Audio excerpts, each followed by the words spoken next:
ትዕግስትን ካስተማሩኝ የመጽሐፍ ቅዱስ ጥቅሶች መካከል አንዱ መክብብ ምዕራፍ 3 ቁጥር 1 ነው። እንደዚህ ይላል፣ ከሰማይ በታች ለሆነ ነገር ሁሉ ጊዜ አለው። እግዚአብሔር ሁሉን የሚሰራ አምላክ ብቻ ሳይሆን ሁሉንም ነገር በጊዜ ውስጥ የሚሰራ አምላክ ነው። በዮሐንስ ወንጌል ምዕራፍ 11 ላይ የማርያምና የማርታ ወንድም የሆነው አልዓዛር እንደታመመ ኢየሱስ በሰማ ጊዜ መጽሐፍ ቅዱስ እንደዚህ ይላል፣ ኢየሱስም ማርታንም እህቷንም አልዓዛርንም ይወድ ነበር ይልና ቀጥሎ ባለበት ስፍራ እንደታመመ በሰማ ጊዜ 2 ቀን ቆየ ይላል። ስታነቡት ትንሽ ግራ ያጋባቸዋል። እንዴ ኢየሱስ የሚወዳቸው ከሆነ እንደታመመ በሰማ ጊዜ ለምን ፈጠን ብሎ አልሄደም የሚል ጥያቄ ይመጣባቸዋል። ታዲያ ኢየሱስ ግን ነገርን ሁሉ የሚሰራው በራሱ ጊዜ ስለነበረ 2 ቀን ዘገየ ይላል። ከዛ ልክ ሲሄድ ያው እንደምታውቁት አልዓዛር ሞቶ 4 ቀን ሙሉ በመቃብር ውስጥ ነበረ። የሚባርከኝ ክፍል ታዲያ እዛ ጋር ነው።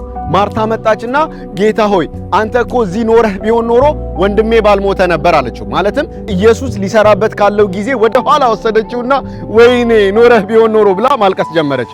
ኢየሱስም ማርታ ወንድምሽ ይነሳል አላት። ከዛ ወዲያው ማርታ ቀጥላ አውቃለሁ በትንሣኤ ቀን እንደሚነሳ አውቃለሁ አለችው። አሁን ደግሞ ወደፊት ወሰደችው። ሁልጊዜ የኛ ስህተት የእግዚአብሔርን ጊዜ አለማወቅ፣ ወይ ወደ ኋላ ብለን ራሳችንን ስንወቅስ መገኘት፣ ወይ ደግሞ ወደፊት ሄደን ስንጨነቅ መገኘት ነው። ትዕግስት ግን ማለት ነገሩ አሁን አይስተካከልም ብሎ ማመን ሳይሆን እግዚአብሔር የሚሰራበትን ጊዜ ማወቅ ነው።